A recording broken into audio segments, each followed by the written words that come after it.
Very good afternoon. Welcome to prime health కార్యక్రమం. నేను Jemimah. ఈ మధ్యకాలంలో ఇప్పుడున్నటువంటి లైఫ్ స్టైల్ని బట్టి చాలా మందికి చిన్న వయసులోనే జుట్టు ఊడిపోవడం అనేది చాలా కామన్గా ఎదురవుతుంది. అయితే ఆ జుట్టు ఊడిపోవడం వల్ల చిన్న వయసులో ఉన్న వాళ్ళు కూడా చాలా పెద్దవాళ్ళుగా కనిపిస్తూ ఉన్నారు. దీనికి శాశ్వతమైన పరిష్కారం అందించేందుకు ఇప్పుడు మనతో పాటు స్టూడియోలో ఉన్నారు ఈ డాక్టర్ లైవ్ కార్యక్రమంలో డాక్టర్ శిల్పా పొన్నాడ గారు. ఈమె ప్రముఖ MBBS gold medalist, at the same time dermatologist, cosmetologist, అలాగే హెయిర్ ట్రాన్స్ప్లాంటేషన్ స్పెషలిస్ట్గా కూడా ఉన్నారు. ఆమెను అడిగి మరిన్ని విషయాలు తెలుసుకునే ప్రయత్నం చేద్దాం. Hello doctor, welcome to Prime nine studios. Hello అమ్మా, how are you doctor? I'm good. Yes, right. So ఈ మధ్యకాలంలో మనం హెయిర్ ఫాల్ అనేది చాలా ఎక్కువగా వింటూ ఉన్నాం. చాలా రెమెడీస్ కూడా చెప్తూ ఉన్నారు. కొన్ని ఫుడ్ తీసుకోవటం వల్ల కూడా హెయిర్ వచ్చేస్తుంది అది ఇది అని చెప్పి అంటూ యూట్యూబ్లో కోకోలల్గా వీడియోస్ వస్తూ ఉన్నాయి. దాని మీద మీ అభిప్రాయం ఏంటి? అట్ ద సేమ్ టైం ఎందుకు ఇంత చిన్న వయసులో ఇలా జుట్టు ఊడిపోవడానికి గల కారణాలు ఏంటంటారు? డెఫినెట్గా.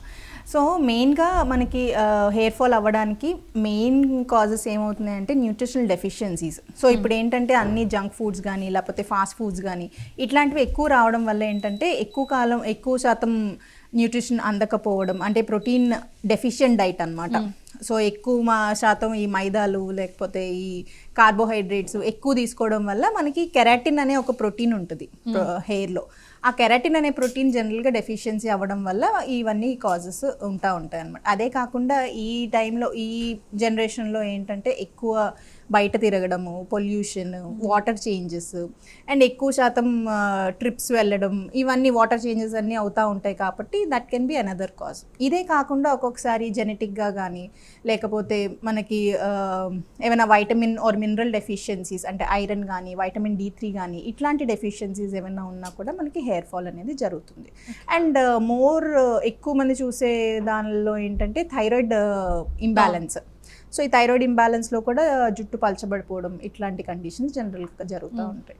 సో లేడీస్లో ఇవి ఎక్కువగా కనిపిస్తూ ఉంటాయి. రైట్. అయితే ఈ మధ్యకాలంలో మనం యూట్యూబ్స్లో చూస్తూ ఉంటాం, కొన్ని రెమెడీస్ చెప్తూ ఉంటారు. ఇవి తీసుకోవటం వల్ల, లేదంటే డ్రై ఫ్రూట్స్ ఎక్కువ క్వాంటిటీలో తీసుకోవటం వల్ల, స్పెషల్ డైట్ మెయింటైన్ చేయడం వల్ల హెయిర్ థిక్నెస్ అనేది పెరుగుతుంది, లేదంటే ఆమ్లా, సీకాకాయ ఇలాంటి షాంపూస్ యూజ్ చేయండి అని కూడా అడ్వర్టైజ్మెంట్స్ ఎక్కువ అయిపోతూ ఉన్నాయి.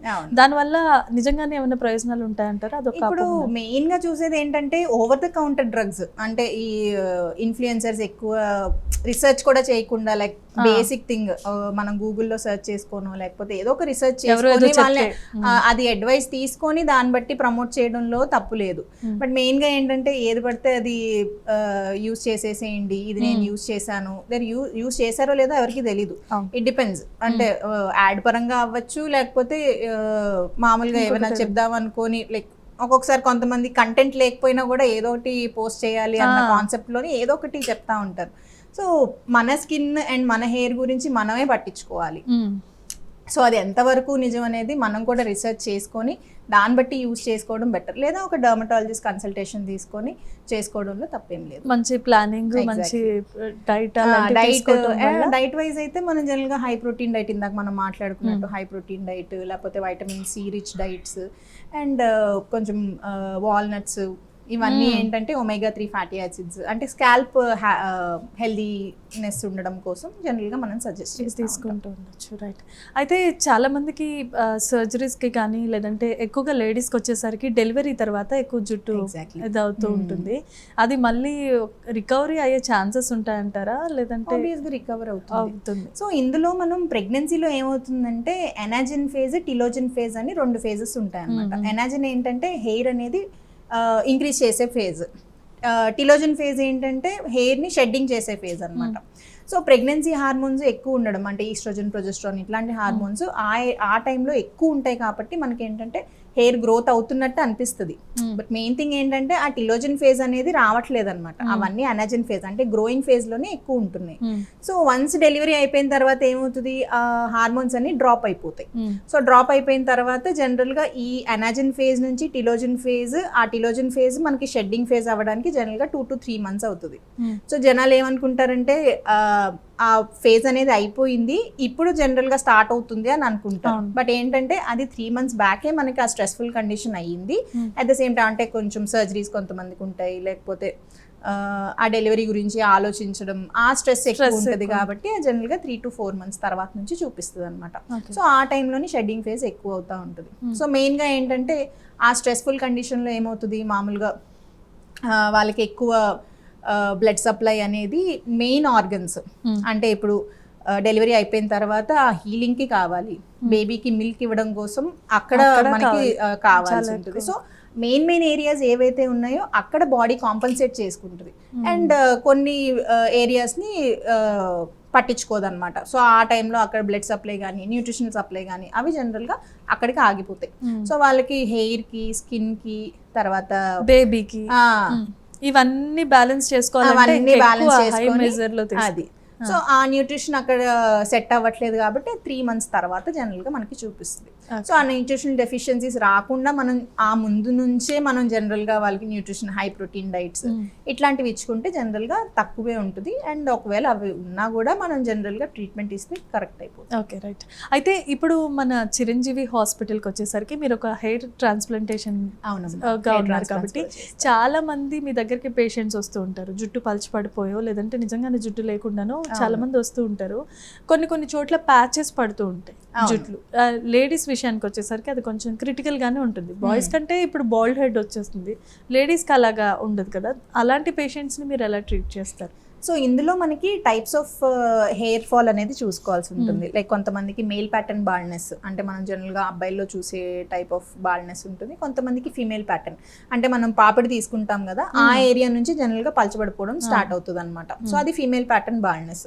సో వీళ్ళల్లోనే ఏంటంటే మెయిన్గా వాళ్ళు ఏమి హార్మోనల్ ఇంబ్యాలెన్స్ ఏమైనా ఉందా ఇట్లాంటివి జనరల్గా చెక్ చేసుకొని దాని పరంగా మనం జనరల్గా మెడికేషన్ అనేది ఇస్తాం. ఇవే కాకుండా పిఆర్పి ఇంజెక్షన్స్, జిఎఫ్సీస్, ఎక్సోజోమ్స్ ఇట్లాంటి ఇంజెక్షన్స్ అలాంగ్ విత్ మెడికేషన్ తీసుకుంటే జనరల్గా ఆ టైంకి కరెక్ట్ అయిపోతుంది. బట్ కొంతమందికి ఏంటంటే అది చేసినా కూడా జనరల్గా రిజల్ట్ రానప్పుడు మనం ఏం చేస్తామంటే హెయిర్ ట్రాన్స్ప్లాంట్ చేస్తాం అనమాట. ఫీమేల్స్ అవ్వచ్చు, మేల్స్ అవ్వచ్చు. సో వాళ్ళకి ఏంటంటే హెయిర్ ఈదర్ టాన్ష్యూర్ చేసుకొని, అంటే గుండు చేసి జనరల్గా చేస్తాము, లేకపోతే గుండు చేయకుండా కూడా చేసే కండిషన్స్ కూడా ఉన్నాయి అన్నమాట. So depending upon the patient requirement. So కొంతమందికి అలా మొత్తం హెయిర్ అంతా గ్రో అవడానికి టైం పడుతుంది, ఇవన్నీ ఉంటాయి కాబట్టి జనరల్గా వెనక పడిపోయిన receding hair line, so hair line వెనక్కి వెళ్ళిపోయి ముందర చేసుకోవాలి అనుకుంటే అట్లా కూడా మనం జనరల్గా చేస్తాం. ఓకే, అంటే ఇప్పుడు హెయిర్ ట్రాన్స్ప్లాంటేషన్ చేస్తే స్కార్స్ ఒక సర్జరీ లాంటిది ఉంటుందని చాలా మంది భయపడుతూ ఉంటారు. అదంతా చాలా మంది భయపడతా ఉంటారు. బట్ మెయిన్ థింగ్ ఏంటంటే అక్కడ మనం చేసేది ఒక చిన్న రంధ్రం ఉంటుంది, అంటే ఆ నీడిల్ డెప్త్ తీసి ఎట్లా మన ఫాలికల్ ఎంత ఉంటుందో ఆ నీడిల్ డెప్త్లోని జనరల్గా తీసేసి ఆ ఫాలికల్స్ని మనం ఇంప్లాంట్ చేస్తాం అనమాట. సో ఈ వెనకాతల హెయిర్స్ ఏంటంటే బేసిక్గా కొంచెం హార్మోన్ ఇండిపెండెంట్ ఉంటాయి, అంటే ఇక్కడ టెస్టోస్టిరాన్ హై ఉన్నా లో ఉన్నా అవి జనరల్గా అట్లా చూపించవు అనమాట. సో దానికోసం ఏమవుతుంది, మనం ఆ హెయిర్ పెట్టినా కూడా అక్కడ మనకి టెస్టోస్టిరాన్ కానీ లేకపోతే ఏమైనా హార్మోన్ ఇంబ్యాలెన్స్ ఉన్నా కూడా ఆ హెయిర్స్ మీద చూపించదు కాబట్టి మనకి జనరల్గా హెయిర్ ఏమంటారు రీగెయిన్ అనేది మంచిగా జరుగుతుంది. సో ఇది కేవలం అపోహ మాత్రమే. రైట్ డాక్టర్, ఇప్పుడు మామూలుగా కొంతమంది పేషెంట్స్కి ఎలా ఉంటుందంటే కొన్ని సంవత్సరాలు దశాబ్దాల నుండి జుట్టు పెరగదు, అలాగే ఉంటుంది, అలాగే ఊడిపోవడం ఎక్కువగా ఉంటుంది. అలాంటి వాళ్ళకి కూడా రీగ్రోత్ అనేది సాధ్యమే? ఖచ్చితంగా చాలా మంది పేషెంట్స్ జనరల్ గా వచ్చారనమాట. అంటే ఈ తాండూరు, వికారాబాద్ ఆ పరిసరాల్లో జనరల్ నేను క్యాంప్స్కి వెళ్ళేటప్పుడు అక్కడ ఏం ఉండే వాళ్ళంటే ఈ హెయిర్ ఇంతవరకే పెరుగుతుంది, దానికి మించి పెరగట్లేదు, సో ఈ కండిషన్ ఉండేదన్నమాట. సో వాళ్ళల్లో ఏంటంటే మనం దాని యొక్క కాజ్ ఏంటి, ఏది కరెక్ట్ చేస్తే తెలుసుకుంటాం అనేది బ్లడ్ టెస్ట్ కానీ, స్కాన్స్ కానీ, ట్రైకోస్కోపీస్ కానీ ఇట్లాంటివి చేసి మనం చూసుకుంటాం కాబట్టి జనరల్గా వాళ్ళకి రిజల్ట్ వైజ్ మంచిగా ఉంటుంది. అంటే హెయిర్ గ్రోత్ అనేది రీగ్రో అవుతుంది, లెంత్ కూడా పెరిగే అవకాశం పెరుగుతుంది. Okay, right. ఇప్పటి వరకు మీరు ట్రీట్ చేసిన పేషెంట్స్లో బాగా టఫెస్ట్ కేసు ఏది మీరు ప్రాక్టీస్ చేశారంటే ఏం చెప్తారు? టఫెస్ట్ కేస్ అంటే జనరల్గా ఈ మెయిన్ థింగ్ ఏమవుతుందంటే ఈ పిఆర్పి ఇచ్చేసిన తర్వాత జనరల్గా most of the hair conditions correct అయిపోతాయి, పిఆర్పి, జిఎఫ్సీస్. బట్ కొంతమందికి ఏంటంటే ఈ వెనకాతల అంటే డోనర్ ఏరియా, కొంతమందికి ఏంటి ఈ పిఆర్పీస్ కూడా వర్కౌట్ అవ్వకపోతే మోస్ట్లీ మనం హెయిర్ ట్రాన్స్ప్లాంట్ సజెస్ట్ చేస్తాం. బట్ కొన్ని కేసెస్లో ఏమవుతుందంటే ఆ ట్రాన్స్ప్లాంట్ చేయడానికి హెయిర్ కూడా పలచగా అయిపోతుంది. సో అక్కడ హెయిర్ తీసి ఇక్కడ ముందు పెట్టాలి, అక్కడ హెయిరే మనం తీసేస్తూ ఉంటే జనరల్గా వాళ్ళకి మళ్ళీ రీగెయిన్ అవ్వదు కదా. సో దానికోసం ఏం చేస్తామంటే ఒక ప్యాచ్ టైప్ అట్లాంటివి సజెస్ట్ చేస్తాం. So that is a little dissatisfaction for our profession. అంటే వాళ్ళు రియల్గా ఉందాము అనుకున్నప్పటికీ కూడా మనం హెయిర్ ప్యాచ్ ఇవ్వాల్సి వస్తుంది అని అనుకున్నప్పుడు I feel a little guilt కొంచెం అనిపిస్తుంటుంది, అరే నేను చేయలేకపోయినా అని చెప్పి. బట్ అట్లీస్ట్ వాళ్ళు కొంచెం ముందు వచ్చి ఉంటే మేబీ మనం చేసేవాళ్ళం కదా అని అనిపిస్తుంది. టైం అయిపోతుంది కాబట్టి మనం ఏం అయిపోయినాక చేయలేం. ఇంకా తర్వాత రైట్. ఇప్పుడున్న లైఫ్ స్టైల్కి మీరు లాస్ట్ అండ్ ఫైనల్గా యూత్కి ఎక్కువగా మీరు హెయిర్ విషయంలో వచ్చేసరికి లేదా స్కిన్కి సంబంధించి హెల్దీ లైఫ్ స్టైల్ మెయింటైన్ చేయాలి, at the same time skin tone విషయంలోనే కానీ హెయిర్ విషయంలో కానీ ఎలాంటి ఇబ్బందులు పడకుండా ఉండాలి అని అంటే మీరు ఇచ్చే సజెషన్స్ అంటే ఫుడ్ కానీ ఎలా ఉండాలి, ఎలాగా లైఫ్ స్టైల్ మెయింటైన్ చేయడం వల్ల ఇలాంటి ప్రాబ్లమ్స్ బాగా పడకూడదు అంటే ఏం చెప్తారు? సో మెయిన్గా ఇప్పుడు చూసేది జెన్జీ పిల్లలు. సో వీళ్ళు ఏంటి లేట్ నైట్ మొబైల్ స్క్రోలింగ్ ఉంటుంది, స్లీప్ సరిగ్గా ఉండదు, లేట్గా స్లీప్ చేస్తారు, ఫుడ్ సరిగ్గా తినరు, హైడ్రేషన్ సరిగ్గా ఉండదు, డిసిప్లిన్ అనేది ఉండదు. ఈ ఏమంటారు సన్ స్క్రీన్స్, మాయిశ్చరైజర్స్ అవన్నీ కొండం వరకే ఉంటాయి, వాడడం ఏమి ఉండవు అనమాట. అండ్ ఇంకా over the counter A drug కనిపిస్తే, ఏ సీరం కనిపిస్తే, ఎవరు ఎంత మంచిగా యాడ్ ఇస్తే అది కొనేయడం, పక్కన పెట్టడం. పోనీ అదైనా క్లియర్ కట్గా తెలుసుకొని, అంటే వచ్చిన టెక్నాలజీని జనరల్గా అది యూజ్ చేసుకొని వాళ్ళు దాని పరంగా అవేర్నెస్ తెలుసుకొని దాన్ని బట్టి యూజ్ చేసి ఉంటుంటే బాగుండేదని అనిపిస్తుంది. బట్ మెయిన్గా ఏంటంటే లైఫ్ స్టైల్ మోడిఫికేషన్స్లో కొంచెం పొద్దున్నే లెగడం అండ్ ఈ హెల్మెట్స్ అవన్నీ పెట్టుకోవడం వల్ల జుట్టు ఊడిపోతుందని చాలా మంది అనుకుంటారు. బట్ అట్లా ఏం ఉండదు. ఇట్ ఈస్ నథింగ్ బట్ మనం మంచిగా హెల్మెట్ పెట్టుకున్నాము, ఆ స్వెట్ ఏదైతే ఉండిపోతుందో అది క్లియర్గా మనం క్లీనప్ చేయట్లేదు. అందుకోసం ఆ స్కాల్ప్ ఏమంటారు అన్హెల్దీ అవ్వడం వల్ల హెయిర్ ఫాల్ తప్పిస్తే హెల్మెట్ వల్ల కాదు. సో ఇక్కడ ఏమవుతుంది, అదొక అపోహ ఉంటుంది అనమాట, హెల్మెట్ పెట్టుకుంటే హెయిర్ ఫాల్ అయిపోతుంది.